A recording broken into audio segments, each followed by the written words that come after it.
para plasmar proyectos de investigación y poder contribuir con pertinencia a la sociedad desde la universidad, desde la academia.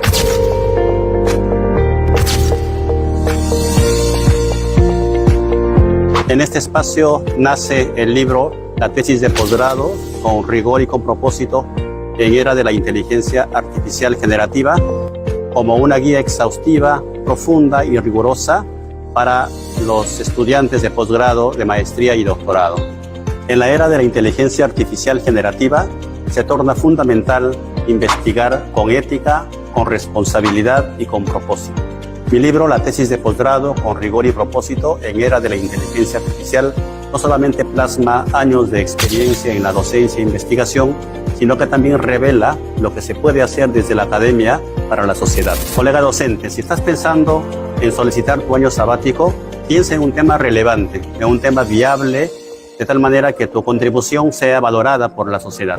Publica en la editorial universitaria. Tu esfuerzo merece ser respaldado por un fondo editorial con revisión por pares y con rigor académico. ¿Te ha pasado que quieres hacer tu tesis o un trabajo académico y no sabes por dónde empezar? Soy la doctora Elsa Violeta Angulo de Alba, docente de la Facultad de Ciencias Biológicas. Hola, soy Jorge Fucuy, docente de la Universidad Nacional Pedro Ruiz de la Facultad de Ciencias Biológicas. Hola, les habla el profesor Jorge Luis Chanamé Céspedes de la Facultad de Ciencias Biológicas, uno de los autores del libro Investigación Formativa en Ciencias. Este libro propone un enfoque transversal y progresivo de la investigación formativa y que va a ayudar a los estudiantes desde los primeros ciclos hasta el último ciclo de su formación académica en formarse en lo que es la línea de investigación para llegar al máximo que es la tesis universitaria. Este libro toma como ejemplo muchos trabajos de investigación que hemos realizado a través del tiempo, lo cual nos conecta con la realidad que estamos viviendo y no lo desliga solo con ejemplos que podíamos inventar. Porque investigar no es solo cumplir un requisito, es aprender a mirar con profundidad y a escribir con propósito. Los invito a publicar en la editorial universitaria de la Pedro Ruiz Gallo. ¿Alguna vez te has preguntado cómo nuestras palabras pueden construir ciudadanía? Hola, soy Moisés Montenegro López, docente universitario, biólogo, economista e investigador. Mi libro, Realidad bajo palabra, Artículos reunidos 1988-2020, nace de mis convicciones juveniles por la escritura y hacer de ella una publicación del punto de opinión. Cada artículo que se encuentra en mi libro está vinculado a la compleja realidad social del Perú.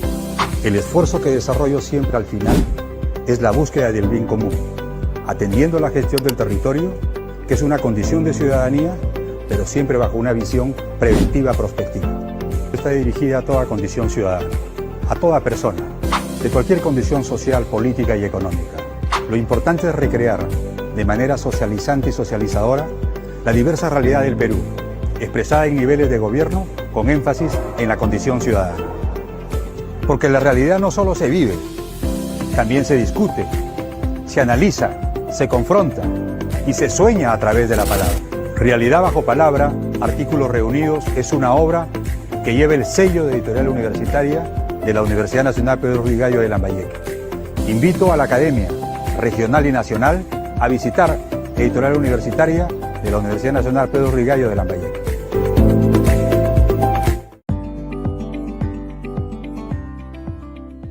El Vicerrectorado de Investigación, a través de la Unidad Editorial Universitaria, nos dan a conocer el proceso para la publicación de libros. Si eres docente, egresado o estudiante de la Universidad Nacional Pedro Ruiz Gallo y quieres publicar tu libro, debes tener en cuenta el siguiente procedimiento. El autor debe presentar la solicitud de publicación de su manuscrito al Vicerrectorado de Investigación. Cuando el Vicerrectorado de Investigación apruebe la solicitud, será enviado al Instituto de Investigación. Será el Instituto de Investigación quien autorice a la Unidad Editorial Universitaria el proceso de publicación haciendo llegar el manuscrito. La Unidad Editorial Universitaria envía el manuscrito al Comité Editorial para su revisión de Turnitin y revisión de pares. Una vez revisado, el Comité Editorial devuelve el manuscrito a la Unidad Editorial para que continúe el proceso de publicación. Luego, la unidad editorial coordina la edición del libro con el autor y la oficina de impresiones. Posteriormente, la unidad editorial informa al Instituto de Investigación que el libro cumple con los requisitos de publicación y solicita la autorización para que el autor realice el pago del ISBN y código de barras de la Biblioteca Nacional. Una vez autorizado, la unidad editorial coordina con el autor sobre el trámite del ISBN y el depósito legal del libro ante la Biblioteca Nacional.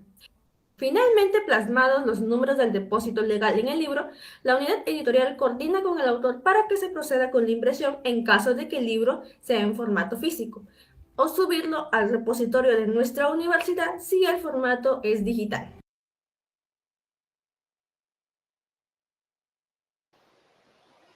Buenas tardes y bienvenidos a nombre de la Universidad Nacional Pedro Vitalio, del Instituto de Investigación, de la Unidad Editorial Universitaria al evento denominado Curso Taller Virtual, Producción de Materiales Didácticos Textuales con Enfoque Intercultural, como titular Investigación y Didáctica, el caso de la lengua mochica.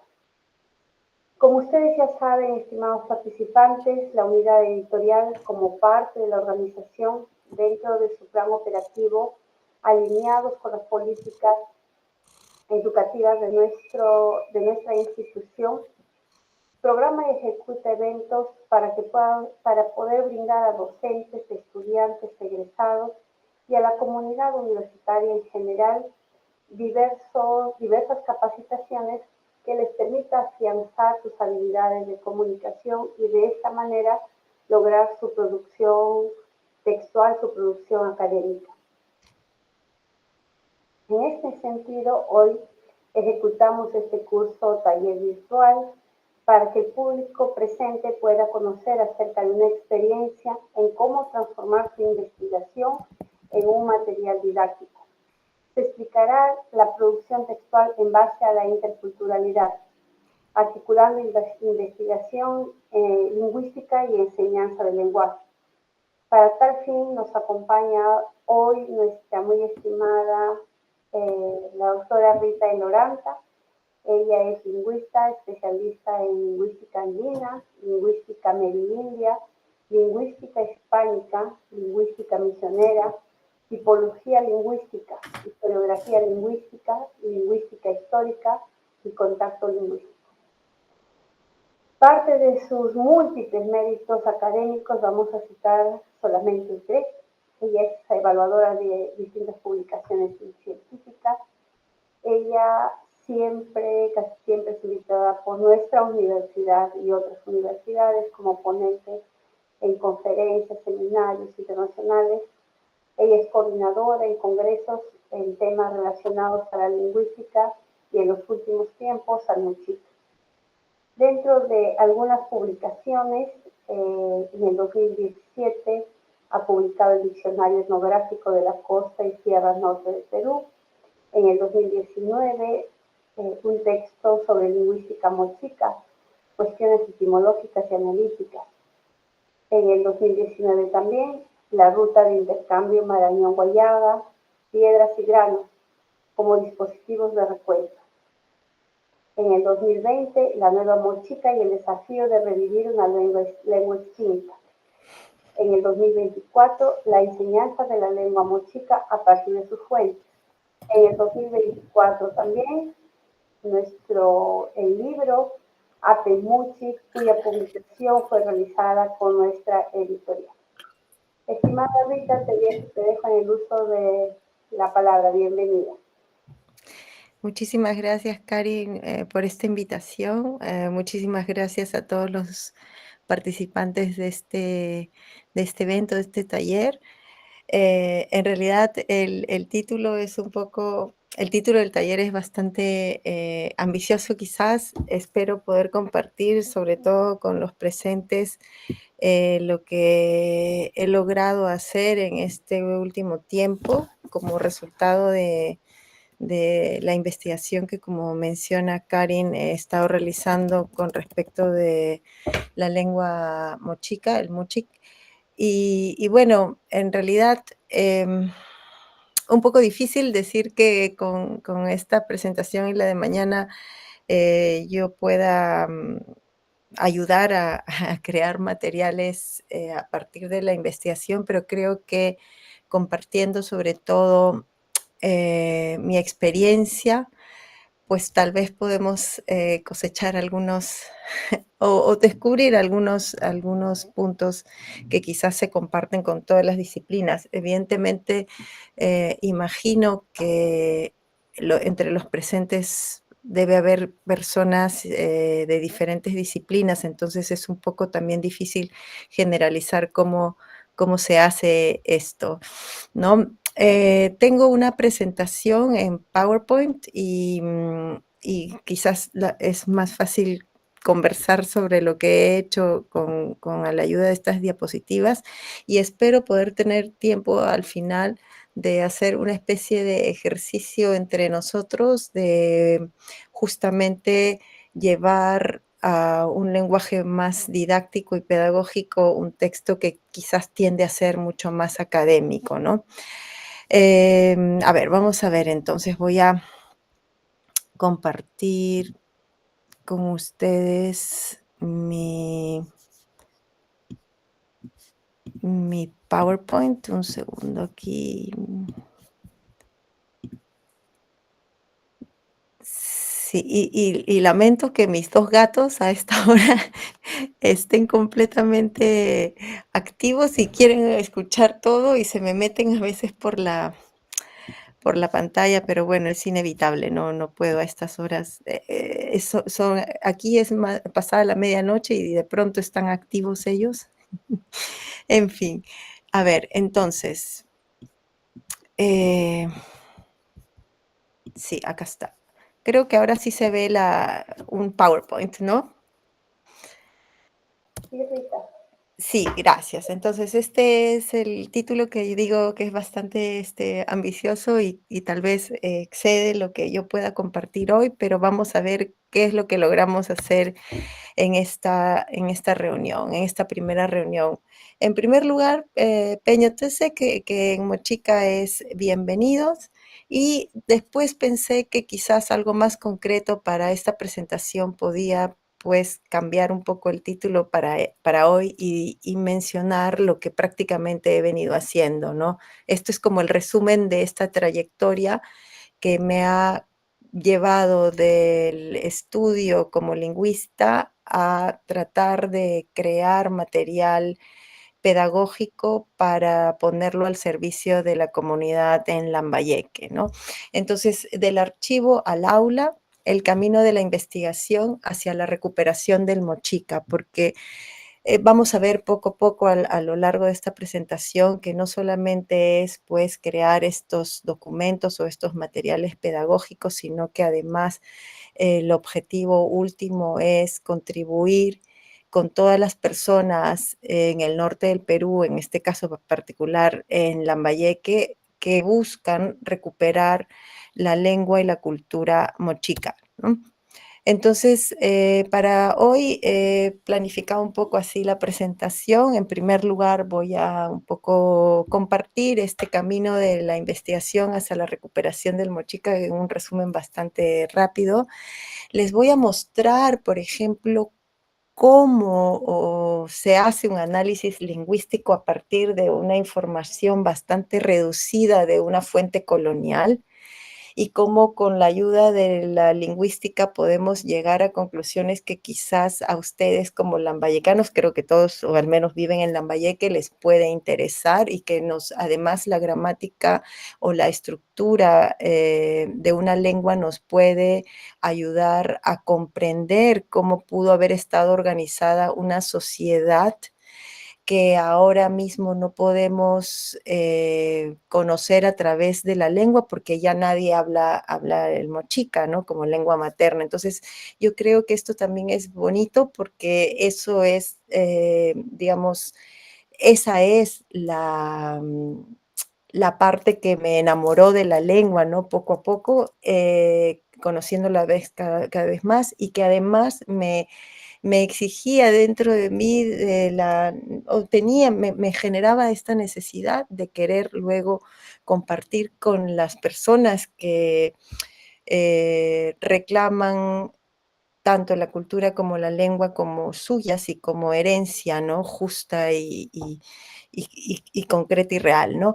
Y luego vamos a hablar un poco lo que he llamado Apenmuchik, que eh, Karin ha mencionado ya, es uno de los representantes o libritos representantes de esto que he llamado Apenmuchik es este que hemos sacado con la unidad editorial de la Universidad Pedro Ruiz Gallo, y vamos a ver luego este ejercicio práctico. Entonces, en primer lugar, este camino de la investigación hacia la recuperación del Mochica es un viaje, ha sido una trayectoria de muchísimos años y creo que me puedo remontar incluso a mis épocas en la Universidad Católica, cuando en Lima yo estudiaba y terminé de estudiar el siglo pasado,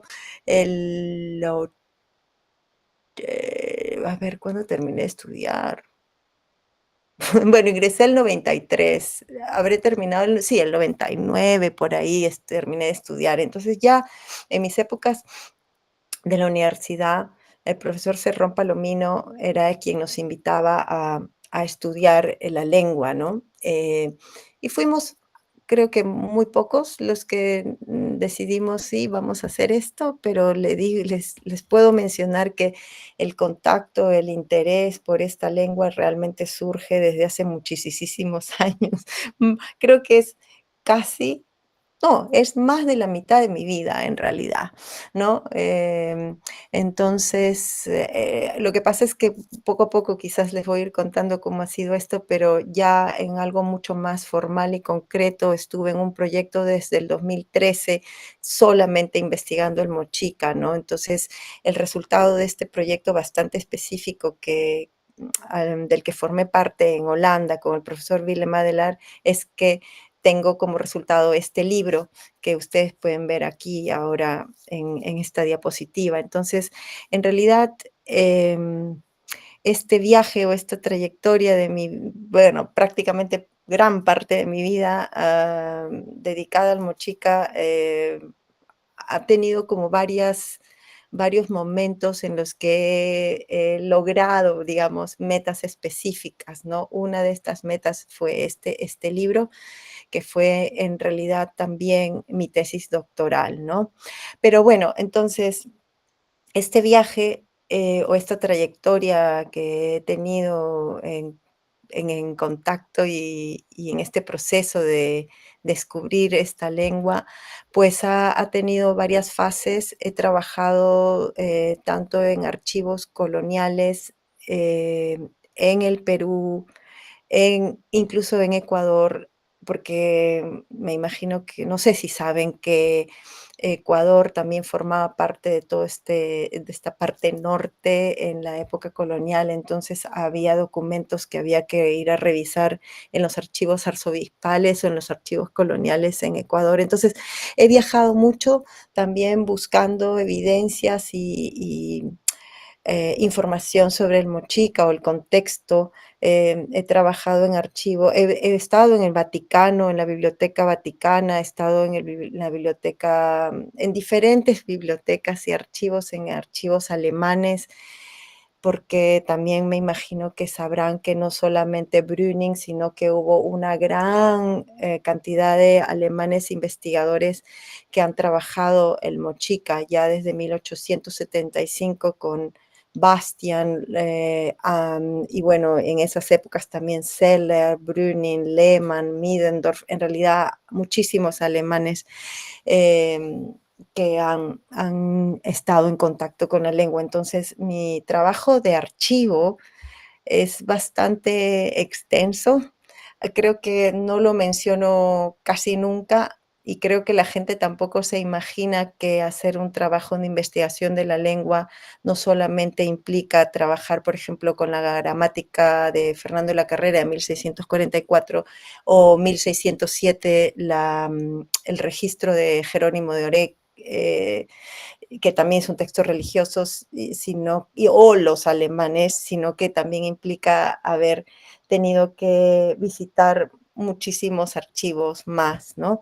Y no solamente para ver la información sobre el mochica, sino para comprender lo que significa o implica un trabajo de descripción de una lengua en época colonial, ¿no? Karin mencionó en algún momento que trabajo lingüística misionera y en realidad eso también ha tenido que ser parte de toda esta investigación, o sea, comprender lo que es una gramática misionera,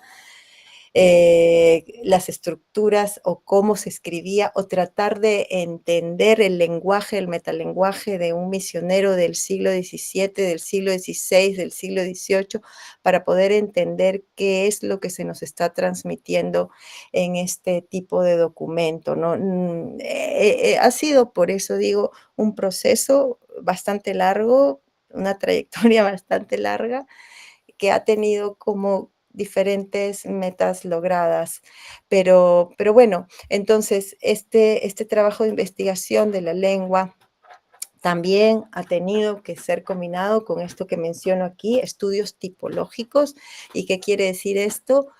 No solamente había que comprender todo lo que era el mundo de las gramáticas misioneras o diccionarios o vocabularios misioneros, sino que además había que comprender la lengua mochica en sí misma, y como sabemos que no tenemos hablantes, y que además la lengua mochica es una lengua sin parientes, o sea, es una lengua aislada, no tiene madre, padre ni hermanas, lenguas hermanas, entonces había que entenderla entre las lenguas del mundo, y lenguas del mundo implica haber tenido que, por ejemplo, investigar lenguas mexicanas, mayas, diferentes variedades de mayas, purépecha, tarasco, zapoteco, no sé, ya ni siquiera mencionar todas, o lenguas amazónicas nuestras del Perú y nuestras lenguas andinas, ¿no? Entonces, y entre otras más, he tenido que revisar información sobre lenguas polinésicas para comprender ciertos fenómenos muy peculiares del mochica que no se entienden sin ayuda de estas lenguas.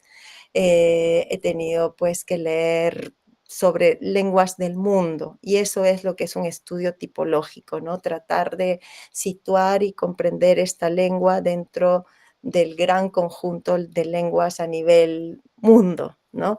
Entonces, todo esto luego ha pasado por todo este tipo de análisis. Al final sale este libro, pero luego ya de este libro había nuevos retos, entre los cuales pues tengo el de la recuperación del mochica, que en realidad no parte como iniciativa de mí, sino que parte de ustedes o de la gente en Lambayeque.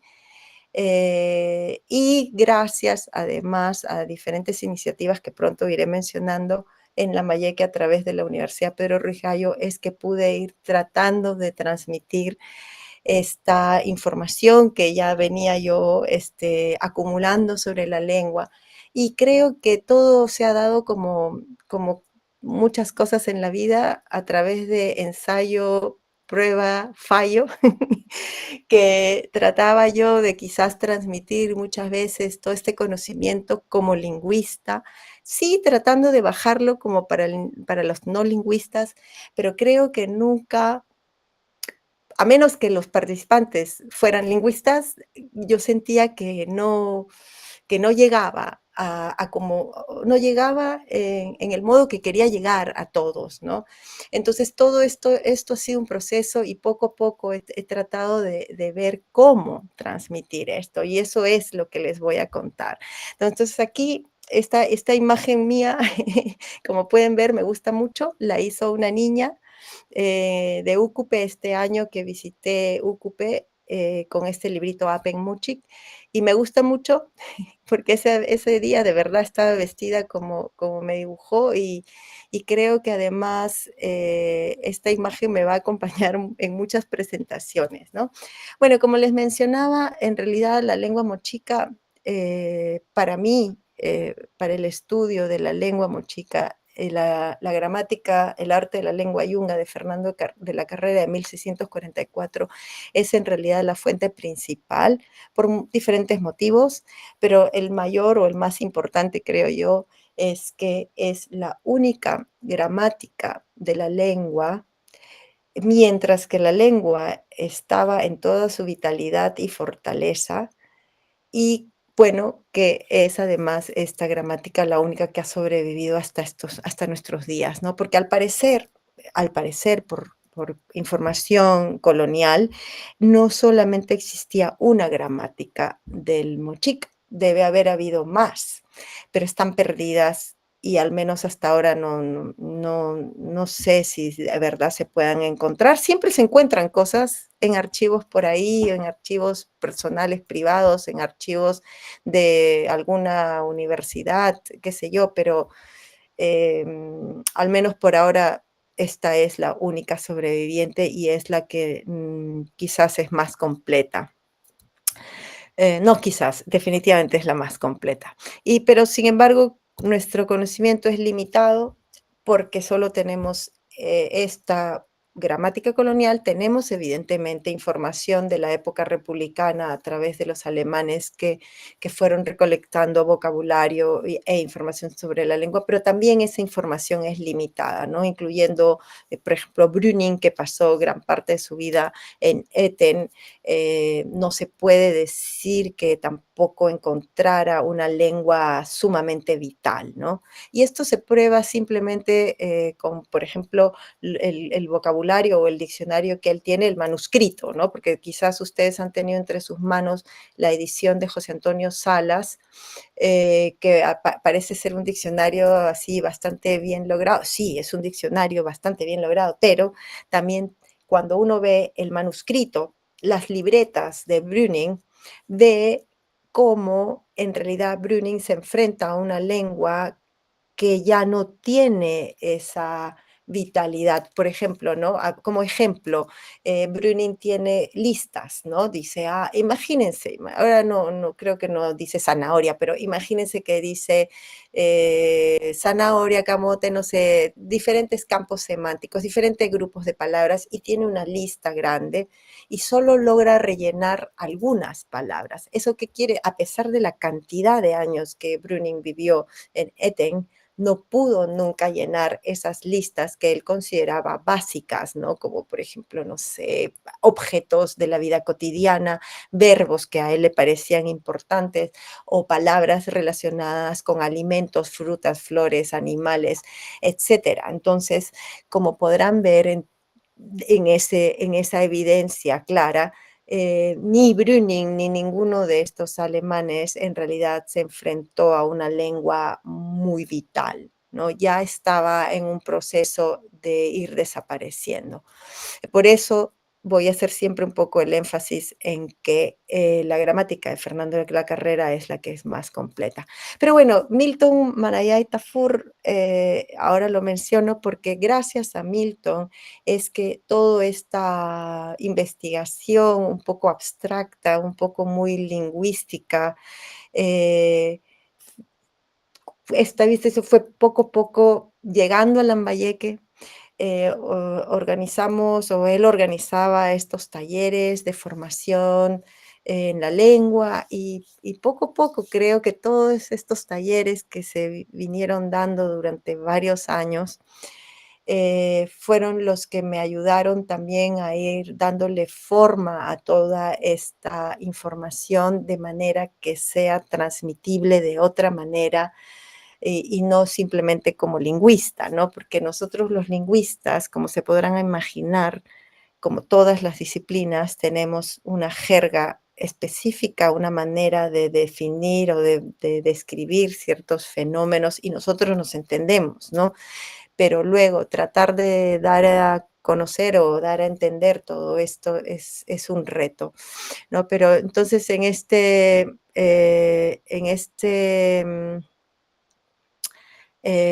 contexto, en este círculo más que círculo, en este ambiente que Milton siempre cultivó, realmente es que se fue formando todo esto, ¿no? Los talleres de Mochica y todo, hasta que en algún momento, pues, con las ilustraciones de Alex Chávez Tovar, es que dije, bueno, vamos a tratar de crear un material para que no sea siempre yo quien da estos cursos de Mochica, sino que la gente en Lambayeque se pueda independizar y ellos mismos pudiesen en algún momento pues transmitir todo esto a los niños o a las personas que quisieran aprender la lengua, ¿no? Porque no solamente estamos pensando o estamos hablando de bueno, pues de que este libro va a los niños o los colegios, sino que hay muchas personas interesadas en recuperar esta lengua y esta cultura, ¿no? Entonces, aquí estamos Alex Chávez Tovar y yo en Chiclayo con con este libro, Apenmuchik, que fue publicado este año en abril, mayo de este año y pues acá este libro fue parte de este proyecto bastante bonito, hay que decirlo, muy con muchos frutos bonitos y buenos, que se llamó Recuperación de la lengua y cultura mochica, uso de material didáctico y formación de docentes en la región de Lambayeque.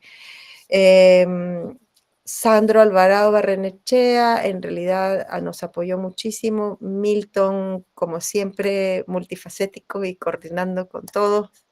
Y Karin, evidentemente, Aguayo Mata, a través de la unidad editorial universitaria, acogió este proyecto y pues es que publicó en la Universidad Pero Rigallo este producto, ¿no? Pero bueno, ahora con todos esos antecedentes y esa información, quisiera mostrarles, ojalá brevemente y no se aburran tanto, lo que implica este trabajo de investigación a partir de una fuente histórica, ¿no? He querido coger este tema porque creo que si soportan todas las diapositivas hasta el final, van a poder quizás entender lo que se puede lograr a través del estudio de la gramática o de una lengua. Pero también creo, tratando de pensar hoy de qué hablar con ustedes o de qué compartir con ustedes, pues pensé en que este trabajo del pasar de una investigación a un material didáctico, en realidad pasa por diferentes fases, como ya lo he mencionado, pero quizás podríamos resumirlo como dos momentos bastante importantes de interpretación o, si quieren llamarlo así, de traducción de, de una información a otro tipo de información y finalmente este documento o este material didáctico va a ser el segundo momento de traducción o de interpretación, ¿no? Pero vamos a ver si me dejo entender a través de un ejemplo concretísimo, ¿no? Acá tenemos una foto de la gramática de Fernando de la Carrera de 1604, a lo que llamo en este caso, en esta diapositiva, el texto histórico, ¿sí? Y cómo a partir de ese texto histórico se llega a un análisis lingüístico, y perdón, he puesto W, lingüístico específico y ayudado por muchas otras informaciones o por mucha o diferente información que proviene de la disciplina de los lingüistas, de la disciplina lingüística, comparación de lenguas y análisis ya de la obra en sí, y tratando además de comprender la lengua la lengua mochica como una unidad, ¿no? Entonces aquí vemos simplemente información sobre cómo contar en pares en mochica. Ahí dice Naluk, un par, Pakluk, dos pares, Sokluk, tres pares, Nokluk, cuatro pares. Y Fernando de la Carrera nos dice, lo cual se entiende para pedir un par de platos o mates de comida y un par de pepinos y de cosas de frutas. Y luego viene como otro bloquecito que dice Nafelep, un par, Pakfelep, dos pares, Sokfelep, tres pares, Nokfelep, 4 pares, lo cual se entiende para pedir un par de potos, un par de aves. Y nada más. Eso es todo lo que nos dice, pero claro, ¿qué vamos a hacer los lingüistas o qué hice yo para poder tratar de entender y ponerlo en un sistema? Porque todo era parte de un sistema, ¿no? No están las cosas aisladas en una lengua, las lenguas tienen como sistemas. Había que entender de dónde venía este look, esta palabra look, de dónde viene Philip. Y bueno, esto ya sería muy pesado explicárseles todo eso, pero quizás les puedo mostrar lo que ya traduje a partir de esa información y un poco más de información complementaria, cómo traduje eso a lo que podríamos llamar un análisis lingüístico, ¿no? Entonces, esta es la primera fase que yo quiero llamar como la primera interpretación, la primera traducción del texto histórico al texto de análisis lingüístico, ¿no? Entonces, quería además, a través de este ejemplo específico del conteo o de la cuenta en pares, introducirme en un tema que quizás les puede parecer interesante, que es entender la gramática como una forma de ver y comprender un mundo o el mundo, ¿no? Cuando hablo contar en pares, en realidad me estoy refiriendo a eso, a que en el Mochica había maneras de llevar las cuentas, de contar los números, y no contaban necesariamente de uno en uno para llevar cuentas, sino que contaban utilizando unos elementos que en lingüística los llamamos clasificadores numerales, ¿no? ¿Y qué cosa es un clasificador numeral? Es un elemento, una partícula, una palabra, si lo quieren llamar así, que representa una cantidad, por ejemplo, como en el Mochica, una cantidad, o que agrupa sustantivos que queremos contar según características específicas. Por ejemplo, y les voy a dar un ejemplo cómo se cuenta, por ejemplo, en japonés. Si ustedes tienen en japonés animales cuadrúpedos de 4 patas, si son pequeños como perros o gatos, voy a decir, por ejemplo, para decir 5 perros, voy a decir 5 grupo de animales de 4 patas pequeño, perro. Pero voy a tener que mencionar este grupo de animales pequeños. Si quiero contar, por ejemplo, elefantes, voy a tener que decir 5 animales de 4 patas grandes, elefante. Y así voy a decir 5 elefantes. Entonces, esta categoría que yo utilizo para agrupar mis animales de 4 patas pequeños y mis animales de 4 patas grandes, esto es un clasificador. Y el mismo nombre lo dice, o sea, me va a agrupar a los elementos que comparten ciertas características y que me va a ayudar a llevar la cuenta, ¿no? A contarlos, ¿no? No puedo contar serpientes con perros ni con elefantes, porque las serpientes van a ser quizás, al menos en tailandés, animal o elemento o quizás objeto, entidad alargada, flexible, ¿no? Alargado, flexible, animal, al menos en tailandés, ¿no?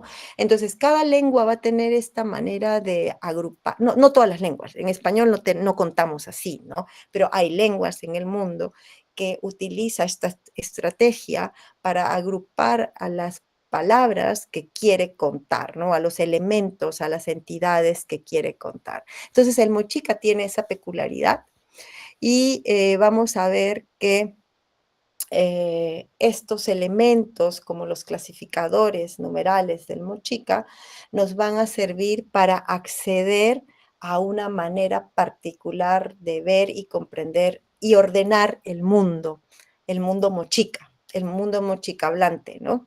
Entonces, estas categorías, estos conceptos gramaticales, en realidad lo que también van a hacer es darnos información o nos van a reflejar categorías culturales. Por eso es que escogí este tema también, porque creo que es quizás interesante para ustedes, pero también es lo que trato de enseñar o transmitir en estas clases de mochica, porque no solamente es enseñar reglas gramaticales, sino también es enseñar cómo una lengua nos puede abrir esa ventana hacia el mundo mochica hablante, ¿no?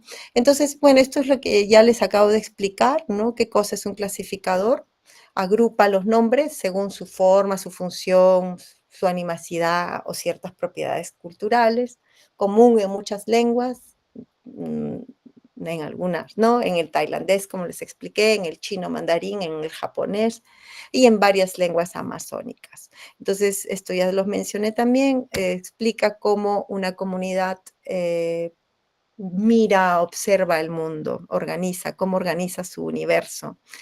Pero lo más interesante que espero logre sustentar hoy frente a ustedes es que estos clasificadores además nos revelan prácticas económicas y nos ayudan a imaginar quizás también cómo era esa organización social del mundo mochicablante, que por lo demás quizás otras disciplinas como la arqueología, las tumbas, los entierros, el lujo de los gobernantes también nos dice algo sobre ello, ¿no? Había ciertas prácticas económicas, algunos se dedicaban a esto, a esto, a esto, había distribución de tareas y también había una organización social, ¿no? Bastante delimitada. Entonces, en este caso, lo que hace la lingüística es complementar o basarse también en esa información para decir, oigan, miren, pues aquí nosotros los lingüistas o bueno, yo a través de este análisis propongo que la lengua también me evidencia eso. Pero vamos a ver. Entonces, el sistema de los clasificadores de la lengua mochica en realidad es bastante complejo. Es una lengua rica, muy rica, con clasificadores numerales. Se utiliza para objetos específicos, frutas, recipientes, animales, personas, etcétera. Es más, en algún momento, ahora no nos da tiempo para ello, pero los mandamientos, los sacramentos, los conceptos cristianos abstractos también se agrupan en determinados espacios o grupos de sustantivos, ¿no? En mochica específicamente existían clasificadores para contar de 2 en 2, o sea, en pares, ¿no? 2 en 2, decenas de 10 en 10, centenas de 100 en 100 y de 1000 en 1000. Y esto sí que lenguas en el Perú, amazónicas o andinas, ninguna, en absoluto. Esto no es algo sumamente mochica, sumamente peculiar, sumamente, si lo quiere llamar así, extraño, ¿no? Pero ¿qué pasa si ustedes se ponen a analizar y pensar que esta lengua tiene esa capacidad de llevar cuentas de 10 en 10, de 100 en 100, de 1000 en 1000? En realidad lo que está indicándonos de manera así, casi gritándonos, es que esta lengua creó una estrategia para llevar las cuentas de una manera mucho más efectiva y para poder contar números más grandes de manera más rápida. O sea, acelera la cuenta, la vuelve más efectiva y además hay que pensar que se necesitaba llevar cuentas de números grandes, ¿no? De cantidades grandes. Pero bueno, por ejemplo, ¿no? Y esto también ya como información extra, las lenguas arahuacas son una familia, las lenguas arahuacas forman parte de una familia. Originalmente el proto-arahuaca solamente tenía numerales 1, 2 y 3, solo no habían más números era 1, 2 y 3 y basta. Con la llegada de los españoles ya llegaron a tener hasta 5, 1, 2, 3, 4, 5, ¿no? Pero bueno, eso no quiere decir que la civilización o las personas que hablaban lenguas arahuacas eran menos civilizadas, simplemente eran sociedades distintas, eran sociedades en muchos casos nómades, no eran sociedades como, por ejemplo, si nos ponemos a pensar en Lambayeque, en una sociedad altamente desarrollada, estructurada como la sociedad o la civilización Lambayeque o Sicán, o sea, no eran así, eran sociedades que pues tenían la pesca, la recolección de frutos y nómades, entonces 1, 2, 3 les bastaba, ¿no? Eso no quiere decir que eran menos civilizados, ¿no? Eran simplemente sociedades distintas. Pero, sí, perdón. Entonces, esto es simplemente un ejemplo también porque al menos los jóvenes y muchos lambayecanos ya no conocen lo que es un poto y un mate, y creo que es un buen momento para hablar un poco de ello. Entonces, como no sé si recuerdan, la cita de Fernando La Carrera nos habla de los mates y de los potos, que había dos de estos clasificadores, uno para contar potos, uno para contar mates, y ya después de un análisis bastante complejo es que yo llego a la conclusión, además, de que en el mate se puede tener un alimento sólido y en el poto va, por ejemplo, la chicha, va un alimento líquido. Y aquí hay una cosa muy interesante en la lengua mochica que es muy extenso explicar, pero me tienen que creer. Siempre existe un poco esta dicotomía entre sólido, líquido, y en este caso los recipientes son distintos. El poto tiene una forma cóncava y es de mayor profundidad, mientras que el mate es más chato y bueno, la profundidad es menos, ¿no? También en el mochica existía este otro elemento para contar, que es muy simpático. Al final, si uno traduce lo que dice Carrera en 1644, es lo que puede cargar una llama. Él lo traduce como una llama, no, él dice un caballo de maíz. Pero hay que comprender que los caballos en la época de los mochica hablantes no existían, entonces es más probable que los animales de carga para una persona que hablaba mochica originalmente era una llama, ¿no? Entonces, la manera de contar o de llevar cuentas con respecto de los alimentos, por ejemplo, como el maíz, o sólidos como granos, ¿no? Pues era la cantidad de que puede cargar una llama. Esto también es muy interesante, pero bueno, eran como ejemplos más visuales para que no se aburran tanto. Pero bueno, entonces al final esto es básicamente lo que ya les he mencionado, estos clasificadores que van de 10 en 10, de 2 en 2, de 10 en 10, de 100 en 100, de 1000 en 1000, en realidad lo que cumplen es una función multiplicativa y apuntan hacia la idea de querer contar números grandes. Ya lo he mencionado, facilita el cálculo rápido y la contabilización a gran escala.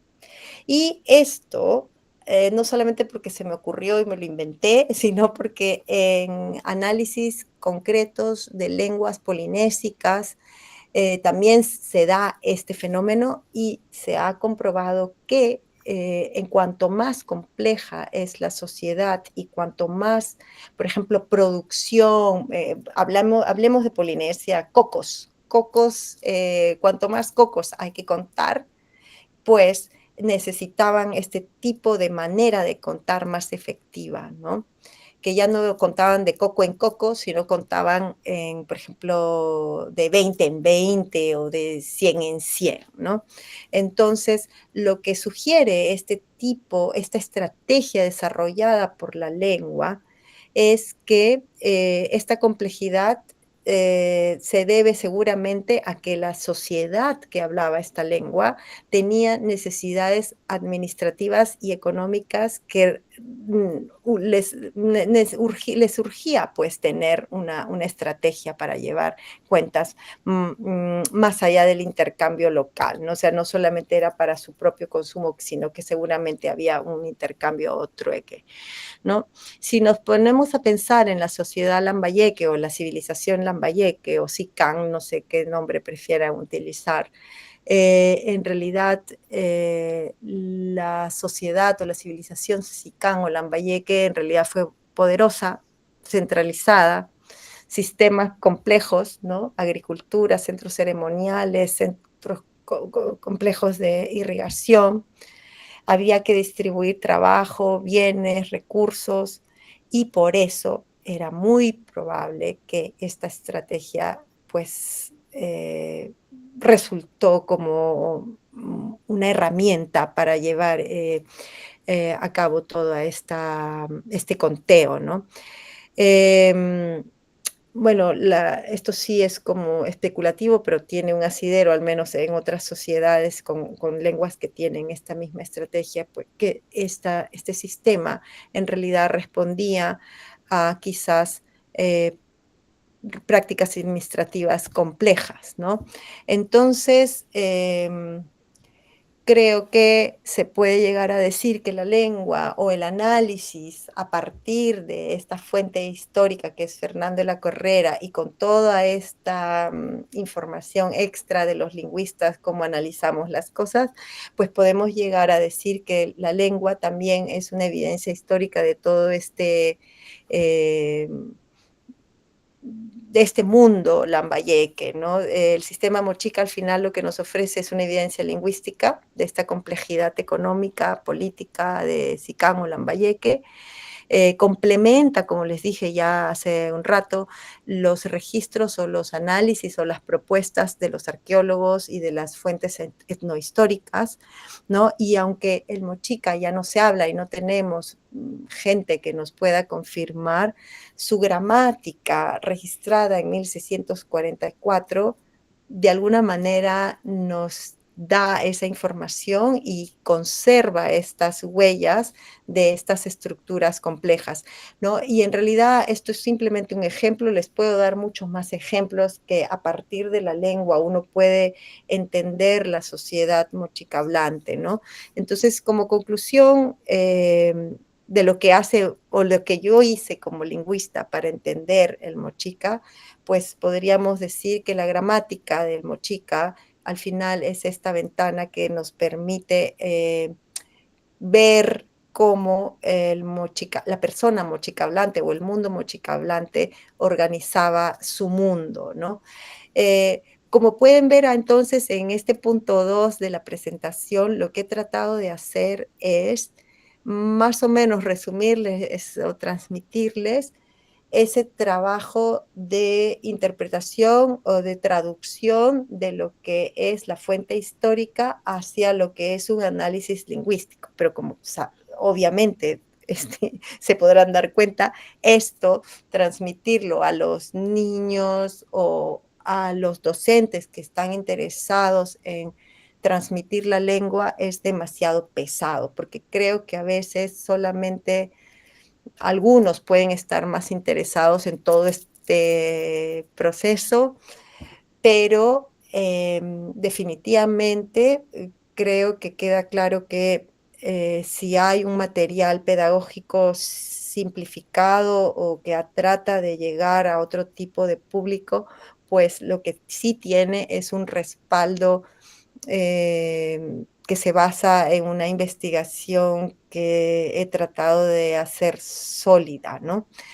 Pero bueno, esto nunca lo traté de transmitir quizás de esta manera en ninguno de los talleres que organizó Milton o la Pedro Ruiz Gallo a lo largo de los años desde el 2017, porque hubiera sido quizás muy frustrante para muchos, incluyéndome a mí, yo tratando de transmitir esto sin mucho resultado. Siempre lo traté de presentar de una manera mucho más llevadera quizás, pero sin embargo, nunca llegaba a quizás nunca llegaba a absolutamente todos. Siempre en esos talleres se filtraban lingüistas y ellos eran los que quizás se entretenían más y a veces me frustraba. Yo decía, no, que los lingüistas se callen y que no hablen, pero bueno. Entonces, pero poco a poco, como digo, todo esto ha pasado por años de tratar de ver cómo presentarlo de mejor manera y en realidad parece que es un salto muy lento, pero ha sido realmente paulatino esto y ha llevado mucho tiempo de reflexión. Es que surge luego Apen-Muchik, ¿no? Apen-Muchik al final en realidad es casi como un proyecto de tratar de transmitir la lengua y todo este tipo de información que acaban de ver de manera accesible para los docentes, para el público en general, ahora último estoy dando unos talleres de lengua mochica para la gente en Moche, en La Libertad, y en esos talleres hay gente variada, no solamente hay docentes, hay niños, bueno, chicos de secundaria y también hay artesanos moches que quieren aprender la lengua. Entonces es como un público variado, como lo que hemos tenido siempre también con Milton. Siempre era un público variado, era un público de docentes, de, no sé, gente que no estaba metida necesariamente en la universidad, sino interesados en general, ¿no? Entonces, pero lo que es Apen-Muchik es básicamente este deseo de compartir el resultado de una investigación de manera mucho más sencilla, de manera más concreta a través de estos materiales pedagógicos y bueno, se basa definitivamente en fuentes históricas y creo yo metodologías pedagógicas modernas. Como soy además de lingüista, profesora de español como segunda lengua, porque vivo aquí en Finlandia y trabajo en una universidad donde enseño español a finlandeses que hablan sueco como lengua materna, que no hablan finlandés como lengua materna, sino sueco, pues he tenido muchísimos años de experiencia de enseñanza de español como segunda lengua y creo que eso también me ha ayudado muchísimo a tratar de enseñar el mochica así, no como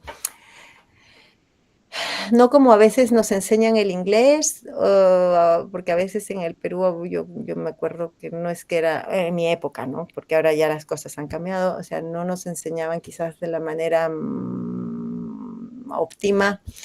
Pero bueno, creo que también aprendí a lo largo de estos años en los talleres que organizó Milton, pues a que no convenía darles toda la información porque la mente o el cerebro de una persona que habla español me distorsionaba esa información del mochica y trataban de crear las estructuras siguiendo el modelo del español.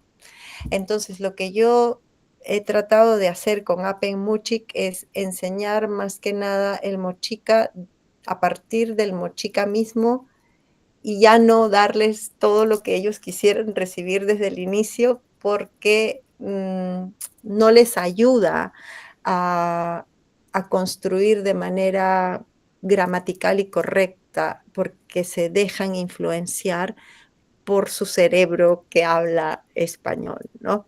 Entonces, en ese sentido ha sido el Apen-Muchik es eso también, es este análisis de parte mía de decir qué es lo que hay que dar para que no se contaminen y no me hagan cosas que ya no se las podía quitar, o sea, si le decían, no, así no, que yo no he dicho eso, pero bueno, hasta el final se les pegaba, ¿no? Entonces, más bien con este último grupo que hemos tenido con Milton y Darío Hernández de la GRE, de la Gerencia Regional de Educación, yo me quedé impresionada porque no cometían esos errores, pero era porque no se les daba todo desde el inicio, ¿no? Entonces, eso también era ver y saber y aprender qué dar en qué momento. Pero bueno, al final también Apen-Muchik es esta herramienta bastante específica que busca apoyar con la recuperación lingüística y cultural en Lambayeque. Aquí les muestro la tapa de Apen Muchik, digamos, el índice. Como pueden ver, se aprenden varios verbos, se aprenden, contemos en mochica, se aprenden las dos formas de contar en pares. Hay ejercicios, hay un solucionario, un vocabulario y, bueno, referencias bibliográficas. Y acá pueden tener, bueno, pueden observar una imagen que también creo que ayudó mucho o ayuda mucho con este material, que no solamente es texto, ¿no? Sino que hay una imagen que, sobre todo para los niños, quizás puede ser muy atractiva, y además no solamente por la figurita en sí misma, sino que la razón por la cual el trabajo de Alex Chávez Tovar me pareció buena, digamos, su trabajo bueno para ilustrar el Apen Muchik, es básicamente porque él tiene muchos detalles específicos que reflejan o que nos informan sobre una cultura ancestral, ¿no? Por ejemplo, el caballito de totora, el ave piquera, la vestimenta del niño, todo tiene muchos detalles específicos que incluso creo que no solamente son simpáticos a la vista, sino que ayudan también a llevar a cabo esta recuperación de la cultura, porque hay muchos niños que ya quizás no saben lo que es un poto, un mate, qué sé yo, hay muchos lambayecanos que ya no saben muchas cosas y esa información se va perdiendo, pero creo que a través de las imágenes y a través de este tipo de material, lo que podemos hacer también no solamente es recuperar una lengua, sino tratar de recuperar y mantener viva una cultura, ¿no? Entonces, eso también es Apen Muchik. Bueno, este es un resumen de lo que incluye Apen Muchik: varios verbos, sustantivos, estructuras simples, estructuras complejas, ilustraciones con contenido cultural. Apen Muchik es diferente porque, bueno, tiene distribución gratuita. Hay un contacto no solamente lúdico y significativo, es bastante sencillo. Cuando uno lo ve puede hasta pensar, qué sencillo, pero conforme uno va avanzando, y si incluso lo bueno de Apen Muchik es que incluso uno solo, quizás, sí, me ha pasado, tengo un amigo psicólogo que lo hizo solo, todo el librito, y aprendió, ¿no? Entonces, esa también es la idea de lo diferente que puede ser Apen Muchik, ¿no? Gracias a la colaboración con la Gerencia Regional de Educación a través de Darío Hernández, y siempre el apoyo constante e incansable de Milton Manayay, pues Apen Muchik ha llegado a diferentes lugares en Lambayeque, por solo decir algunos lugares: Olmos, Salas, Morrope, etcétera. Bueno, como ya les mencioné, además, esto ha ido hacia esta recuperación de la lengua y la cultura con Apen Muchik. Acá, bueno, esta es la misma resolución, la Universidad Nacional de Pedro Ruiz Gallo, y además, con la colaboración de Darío Hernández, es que logramos hacer este taller de formación de instructores en el uso de Apen Muchik. Ahí está Darío con Milton. La distribución ha sido realmente bastante exitosa y ordenada. Ellos han llevado las cuentas y, digamos, de los libros entregados, las personas, los profesores que se inscribían. Ha sido sumamente enriquecedor trabajar con Milton y con Darío. Realmente, bueno, este es el Apen Muchik a la derecha, el libro rojo, pero en el camino nos dimos cuenta de que los docentes necesitaban quizás un apoyo más, aparte de las instrucciones o de los talleres de instrucción en Apen Muchik, y pues se creó casi a la par, o bueno, de manera un poco rápida, este manual para el profesor que ayuda y complementa la información del Apen Muchik, y que busca proponer ejercicios pedagógicos para el profesor. Este libro, Lape Muchik, no ha sido impreso, es una versión digital disponible gratuitamente también, ¿no? Acá están simplemente algunos profesores docentes que han recibido el libro, aquí visitando Milton, Darío y yo a Íllimo. Acá el profesor a la derecha, Miguel Ángel Yontop, de Lagartera Morrope. Ahí también había 3 profesores que han aplicado Apen Muchik.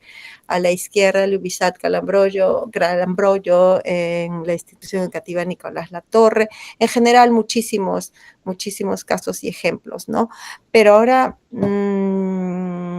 ya ha pasado casi 1 hora y creo que tenemos 1 hora y media, ¿no, Karin?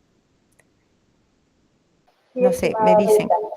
Sí. Sí, entonces ahora lo que yo quisiera es quizás hacer algo mucho más concreto y bueno, quizás podríamos preguntar si tienen preguntas, comentarios o alguna queja.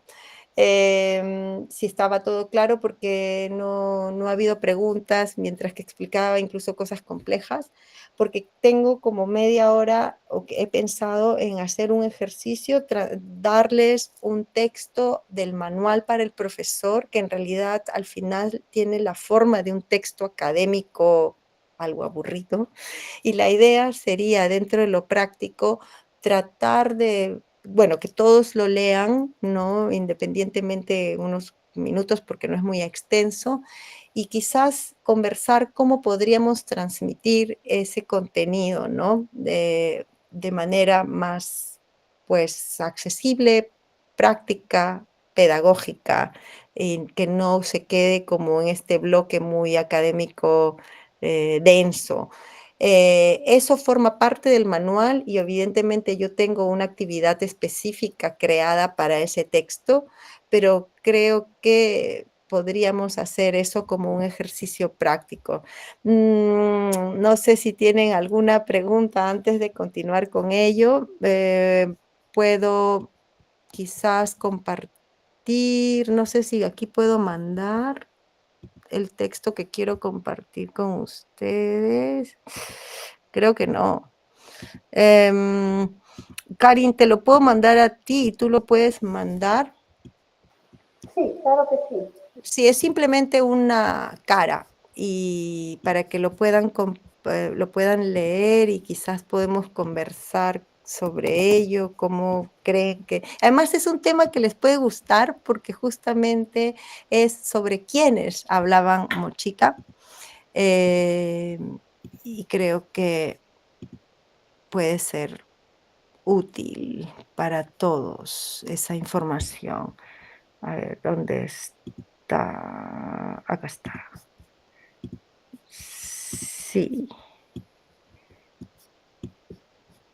No sé si tienen alguna pregunta, algún comentario o algo.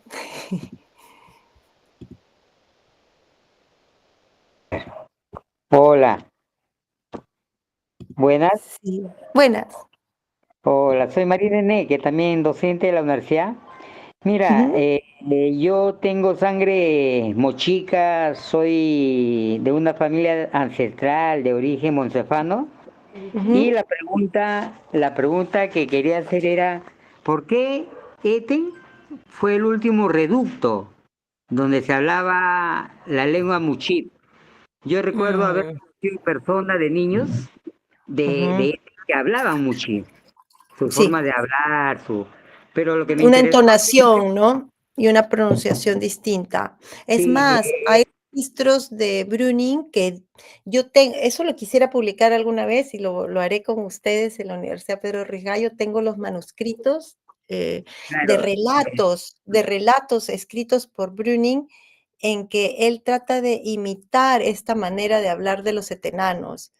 Em, es verdad, o sea, el hecho de que por qué fue Eten el último reducto, eso no sabríamos quizás explicarlo. También hay que considerar una cosa, profesor, el mochica no era una lengua, digamos, un bloque sólido, porque si nos ponemos a pensar incluso en el castellano, en el español peruano, al menos antiguamente había estas variedades de español peruano distintas, ¿no? Por ejemplo, nos identificábamos inmediatamente si alguien era de Piura o si alguien era de la Amazonía nuestra.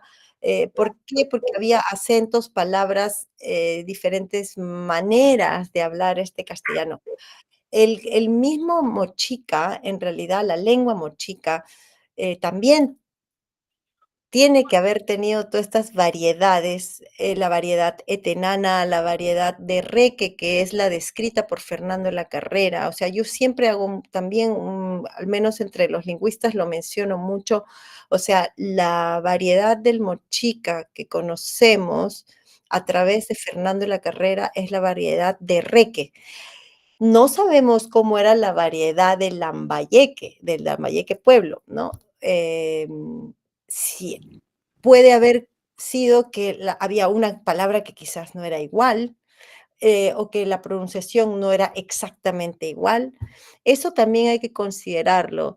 La razón por la cual se mantuvo solamente en Eten como reducto, sinceramente no la sé, pero es verdad que fue el lugar también donde llegaron todos estos alemanes a investigarla, porque era el lugar donde fue Middendorf, donde fue Brüning, donde fueron todos.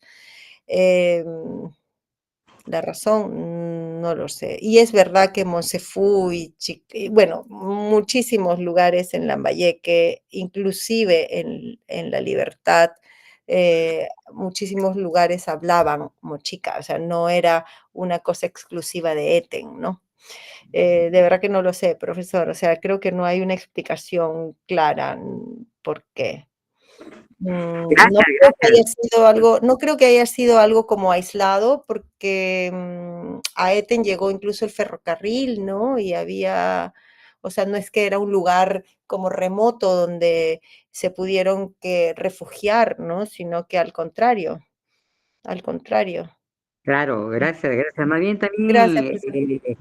tengo un primo de 80 años aproximadamente que todavía trabaja la artesanía, hace Ujú. pulseras, aretes, sortijas, con ese Ah, estilo, sí, con ese estilo, y él ¿no? O vive sea, también en de verdad que Monsefú.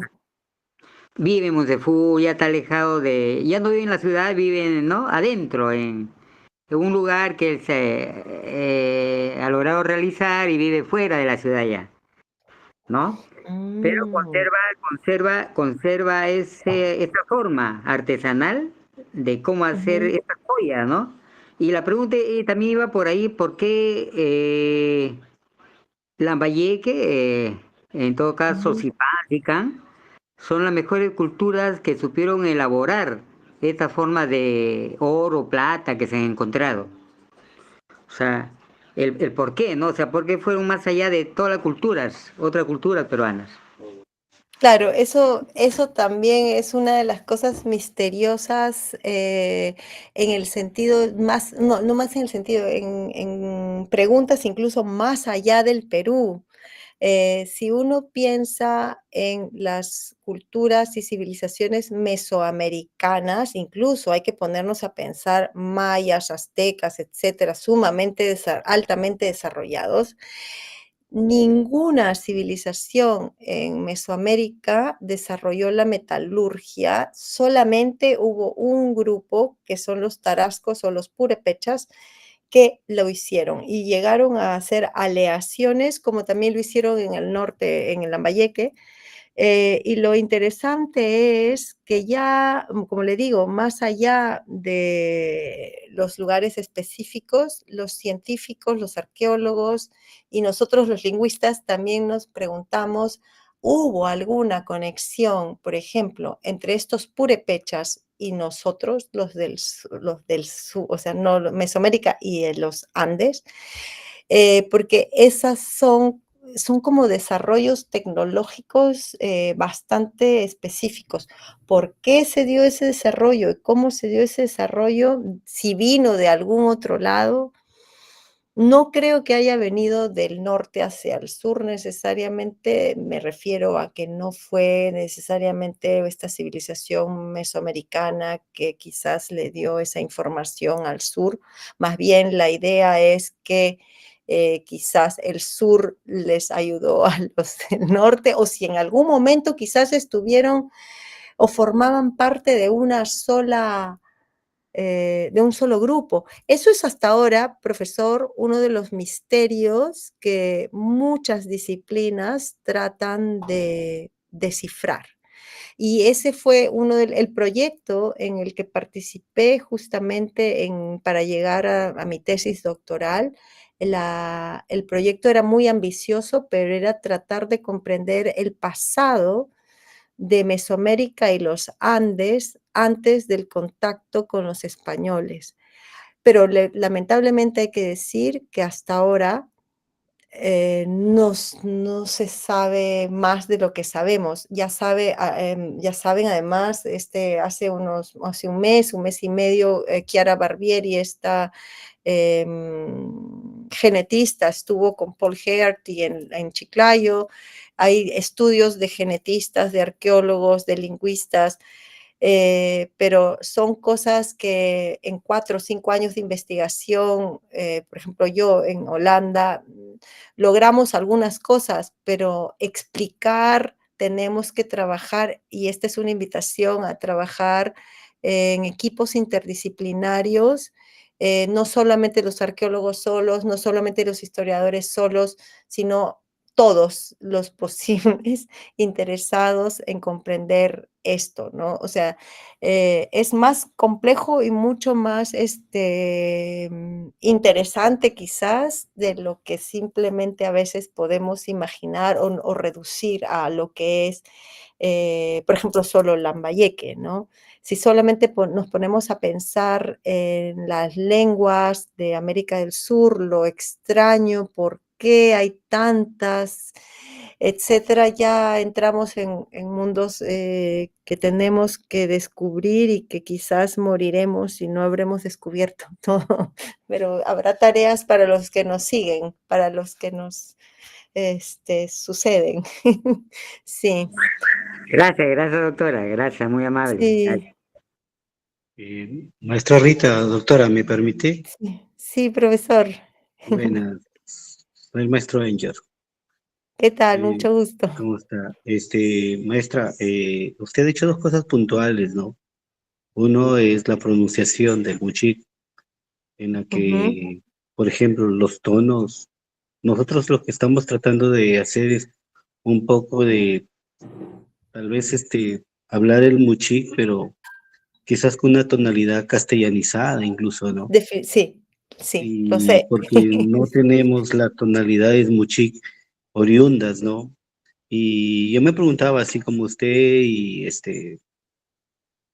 recuerdo cuando era niño, yo soy de Monsefu también, Ah, eh, recuerdo que mis abuelos, mis antepasados, conversaban en Muchik, pero al fondo de la casa, donde se sentaban en unos batanes, ¿no? ah, Pero ellos nos apartaban, no dejaban que los escucháramos, o cuando nos acercábamos cambiaban la lengua, ¿no? Hablaban en el castellano, pero un poco, como se dice, masticado comúnmente, ¿no? ujú, No lo hablaban tan claro, ¿no? Pero nunca lo enseñaron. Creo que la prohibición que hizo España contra las lenguas, no tan sí, solo la muchig, ¿no? Sino también el mismo quechua, ¿no? Entonces esa prohibición que hubo, hizo que estas lenguas se volvieran muertas, incluso en sus tonalidades, mm, ¿no? Y eso es mm, lo que hoy día afecta mucho, incluso rescatar el Muchik en sí, en su origen, de su propia raíz oriunda, como se puede sacar, y creo que eso perjudica mucho al avance del estudio del Muchik, incluso, ¿no? el trabajo que ha podido hacer Bruning, el trabajo que ha podido hacer la carrera no ha sido tan profunda, ¿no? Incluso yo prefiero Es que limitado. Bruning ha hecho un trabajo más concienzudo que incluso que la carrera, porque desde mi punto de vista la carrera ha sido un estripitador de ídolos, ¿no? No ha El sido problema el problema es que son objetivos distintos, ¿no? Carrera, obviamente, como obra misionera, lo que buscaba era crear un documento para otros misioneros, ¿no? Entonces, tenía un objetivo y por eso también está sesgado, ¿no? Obviamente son textos religiosos y con un objetivo, formar misioneros que adoctrinen en la lengua originaria, ¿no? O sea, en el mochica. Mientras que Brüning tenía otros intereses. Lamentablemente ha sido así, pero sí. Pero lo que usted dice, profesor, es interesante. O sea, tanto el profesor anterior, que no recuerdo cómo se llama, han tenido la posibilidad de escuchar mochica de sus antepasados, de sus mayores, ¿no? Y se acuerdan de alguna palabra, algo que pudieran haber identificado o que llamaran a algunas cosas con algún nombre específico, ¿no recuerdan nada? Mire, con honestidad, como uno era, por ejemplo, yo era bastante niño, ¿no? Ujú. Tendría 6, 7 años, no tendría más, ¿no? Mm, No recuerdo con exactitud. Siempre he tratado de recordar algo, pero mm, ellos ahí mismo, alguien veían muy cerca, o sea, o algo cerca incluso, entonces cambiaban al castellano y nos decían que nos alejáramos, ¿no? Que no estuviéramos cerca de mm. ellos, ¿no? Qué Entonces, pena, ¿no? ello era un poco la vergüenza, ¿no? La Eh, última tía que mm. recuerdo que yo, estaba en esa conversación, la fui a visitar antes que muriera, pero no, nunca le pude sacar nada, nunca quiso hablar, se sonreía nomás y dice, esas son cosas de nosotros, decía, ¿no? De nosotros, decían ellos, ¿no? Son cosas nuestras, que ustedes ya, no lo van a saber. Y Qué bueno, y pena. es, Mm. Qué pena, sinceramente, ¿no? Porque sí, lo que pasa es que ha sido una campaña bastante, destructora, ¿no? De cultura y lengua, y no solamente con el mochica o el mochic, sino que en realidad ha sido, como usted mismo dice, a nivel nacional y no solamente en el Perú, ¿no? Sino con todas las lenguas que no eran español, ¿no? El español ha jugado este rol de comerse, ¿no? De comerse las otras lenguas. Muy triste porque, claro, ahora escuchándolos a ustedes 2 que han tenido la oportunidad de haber escuchado a sus familiares hablar, pero que no les permitían aprender, es muy triste porque seguramente ellos en el fondo también sentían esto que se llama vergüenza lingüística, ¿no? Y tampoco obviamente, ya no como ustedes no hablaban la lengua, ya no eran como ellos, porque si les decían: "No, esto es, ustedes son ustedes y nosotros somos nosotros", marcaba ya una distancia, ¿no? Es una pena, es una pena. Y como usted dice lo de la pronunciación, lamentablemente, pues, tenemos una siempre pronunciación hipotética, ¿no?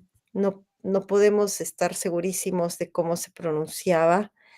Lo que sí hago mucho énfasis es en que, la tendencia de las personas que hablamos castellano es de acentuar al final de la palabra, por ejemplo, decir muchic o decir, en vez de muchic, es muy castellano, o sea, muchic va a ser más la influencia del castellano, mientras que muy probablemente en el mochica el acento era en la anterior, ¿no? Muchic.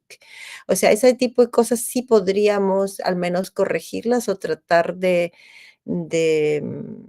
fortalecerlas, ¿no? Porque podríamos sacarle esa influencia que usted dice del castellano, del español, de tender a acentuar siempre al final, ¿no?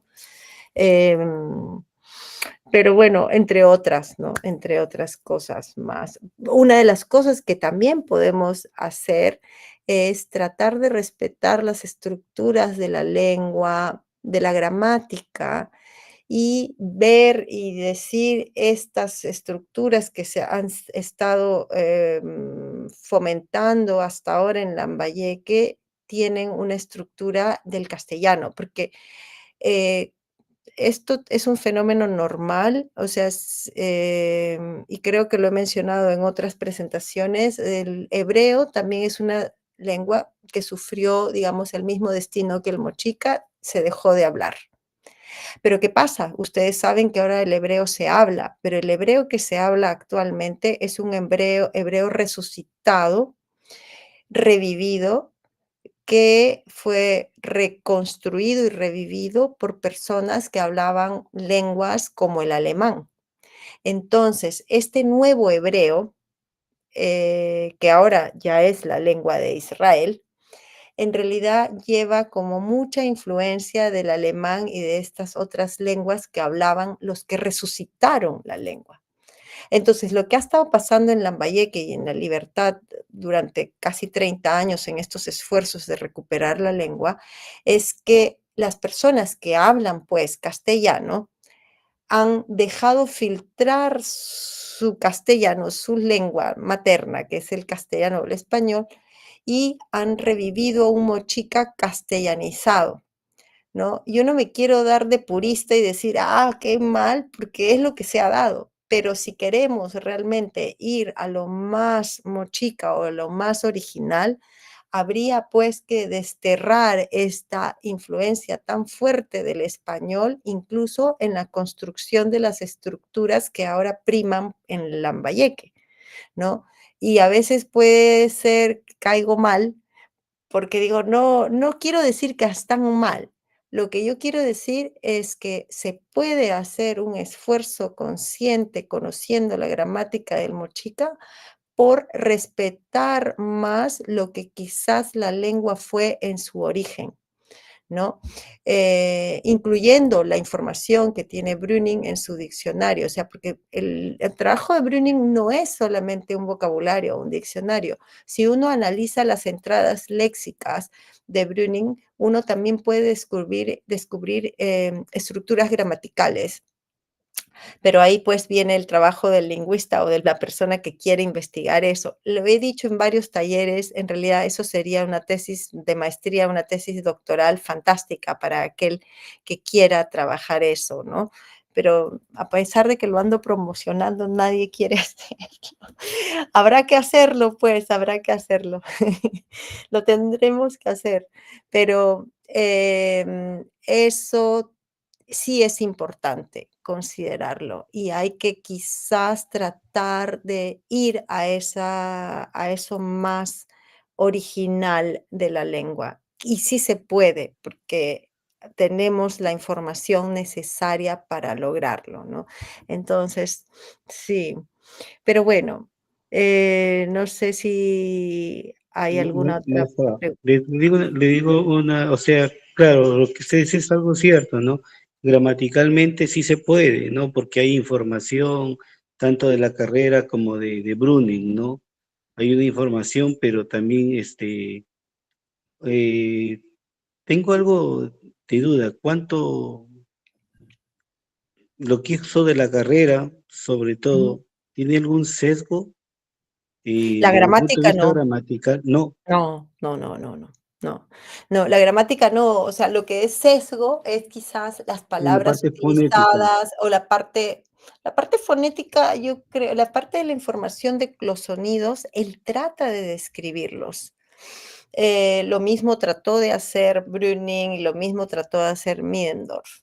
Hay ciertos, creo que el sonido más difícil de interpretar es el de la conocida sexta vocal, que es esta que se escribía como una AE, la ligatura latina, Hay muchas propuestas, yo tengo una, y creo que al menos mi propuesta se basa en un análisis bastante riguroso de el efecto que genera esta vocal en ciertos contextos gramaticales y por eso creo que es quizás muy probablemente la más cercana a lo que quizás fue, porque lo que yo hago no es decir, puede haber sido este sonido, sino que hay razones lingüísticas que me explican por qué ese sonido tiene que tener estas características tal, tal, tal, tal,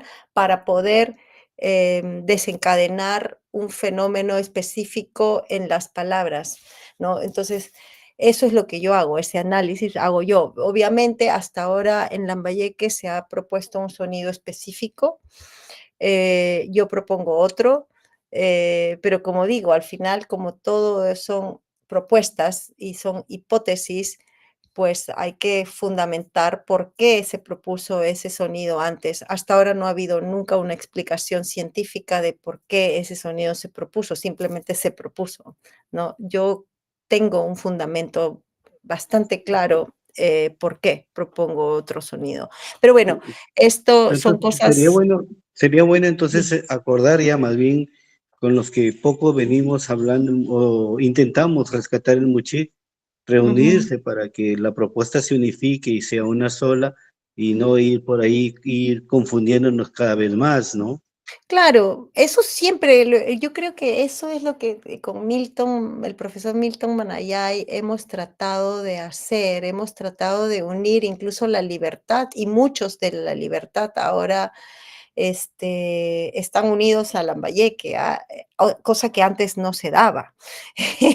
Pero creo que esa sería nuestra misión y nuestro ideal, tratar de formar un grupo grande y unificado, ¿no? Porque generar estos grupos rivales o que unos se pelean con otros y no, que no me gusta y que me gusta, al final no lleva a nada. Em, Eso definitivamente, profesor. O sea, y al final se puede dialogar y decir por qué sí y por qué no, y de repente cambiar de opinión, ¿no? Pero justamente lo que sería bueno es buscar un consenso. Así como se ha trabajado con el quechua también ha tenido todo este proceso de buscar un alfabeto, de buscar algo más unificado para poder, pues, lograr ciertas cosas, porque si no, no se logra nada, ¿no? Eso Obviamente. definitivamente. Sí, profesor, definitivamente estoy de acuerdo con usted. Sí, bueno. Listo. Em, yo creo que igual se nos ha pasado un poco el tiempo, pero lo que podría hacer es igual pasarles ya se lo pasé a Karin, quizás a los interesados, igual se lo puedes compartir en el chat, Karin, y si lo que podría hacer es que pues para la próxima reunión que es mañana, quizás hagamos este ejercicio, ya lo leen con calma en casa y piensen cómo podríamos transmitir esa información, ¿no? Más concreta a nivel un poco más así sencillo, y quizás también pensar a qué tipo de gente o a qué tipo de público se lo quieren transmitir, si son niños pequeños, si son niños de secundaria, si son estudiantes de universidad o si son docentes.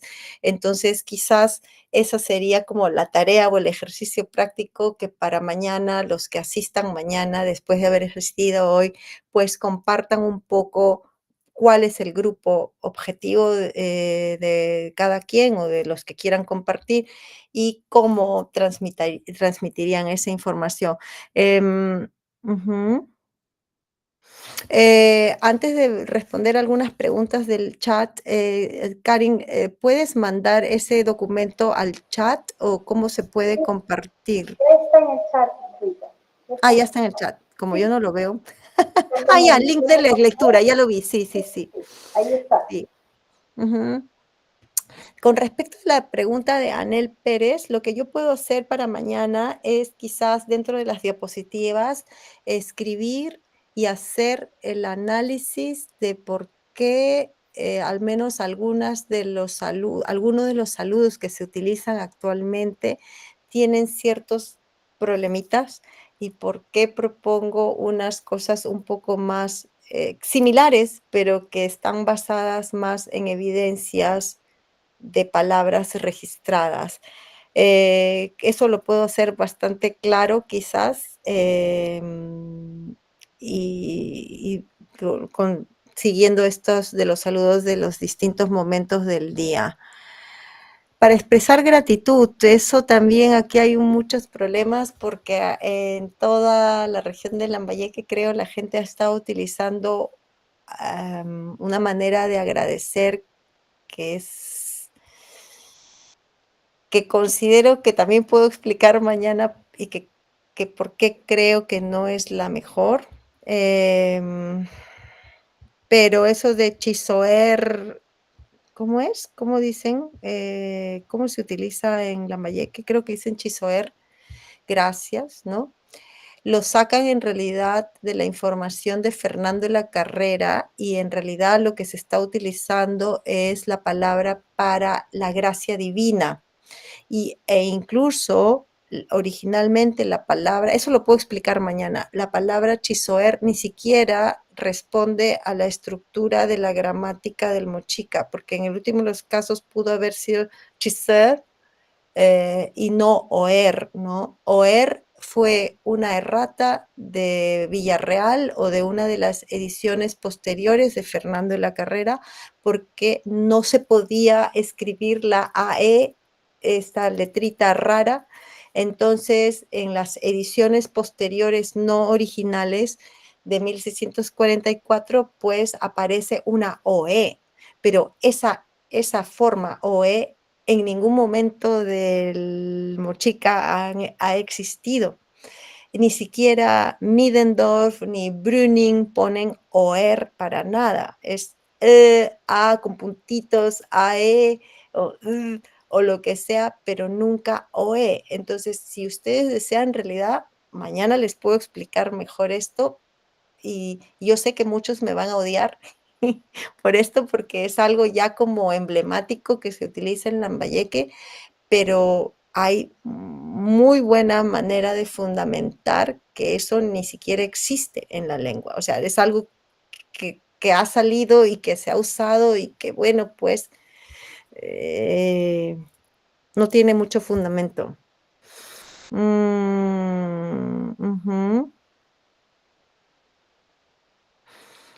Lo de los síntomas y de lo que pregunta el profesor de medicina, eso me gusta mucho porque hay toda una parte de las partes del cuerpo humano.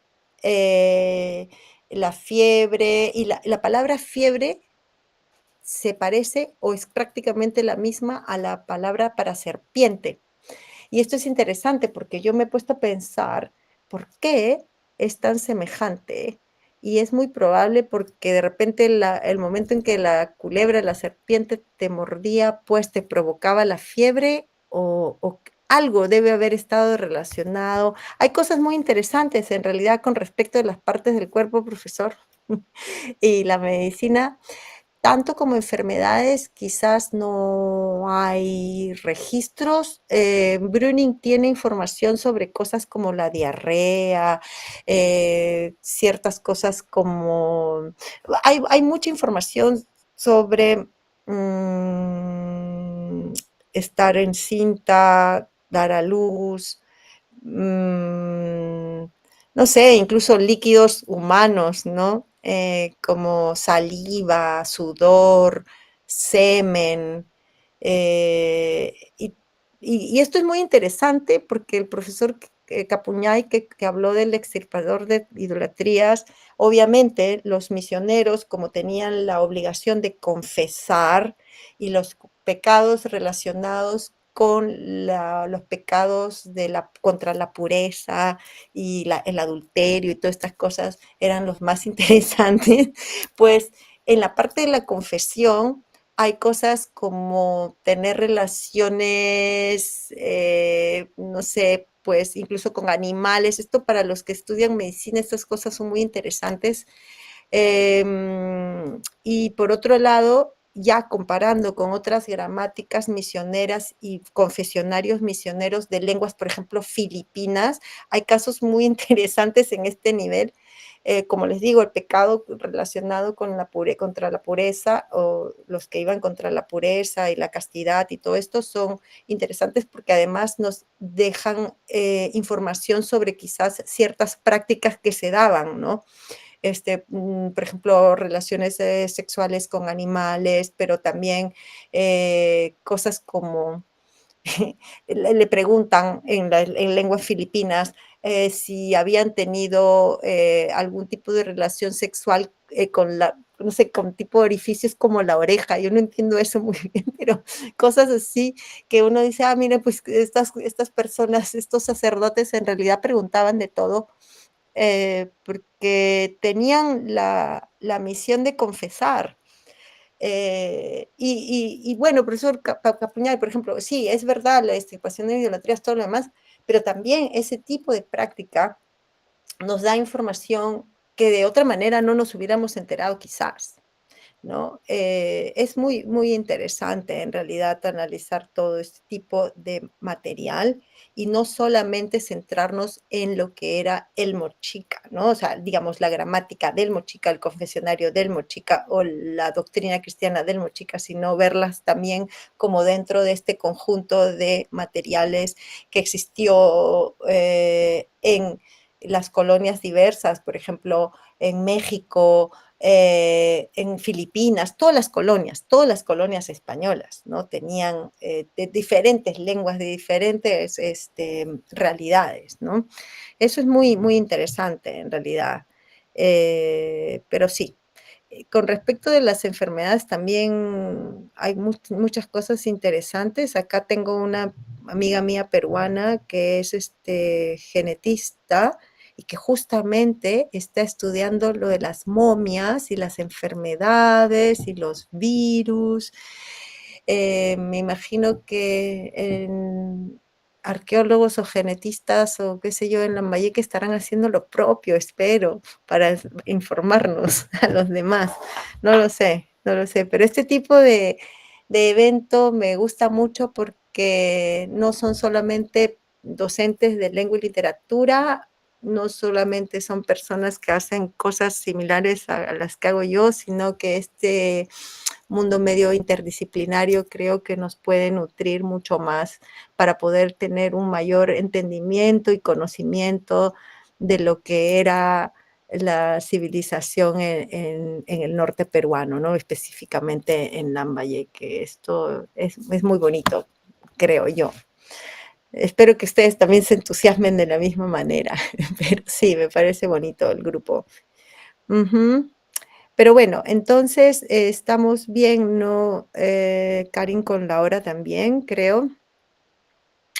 Y sí, creo que podemos dejar eso como tarea para mañana, pero también podríamos pensar en si ustedes quisieran compartir algo de lo que enseñan normalmente, muy complejo, quizás cómo lo transmitirían en un material pedagógico sencillo, ¿no? Como ustedes deseen, ¿sí? Ah, había más preguntas, creo. Bueno, podemos verlas mañana. Sí, así es. Bien, Rita, gracias por los alcances que nos has compartido hoy. En realidad es una muestra de cómo podemos llegar desde la investigación, desde la ciencia, a la didáctica. En realidad hemos comprendido cómo la gramática nos transporta no solamente a un contexto lingüístico, sino a un contexto histórico. Gracias, Rita, gracias a todos presentes y mañana seguimos dialogando.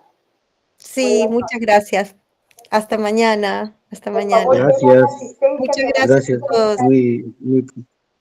Muy positivo. Gracias. Muchas gracias a ustedes.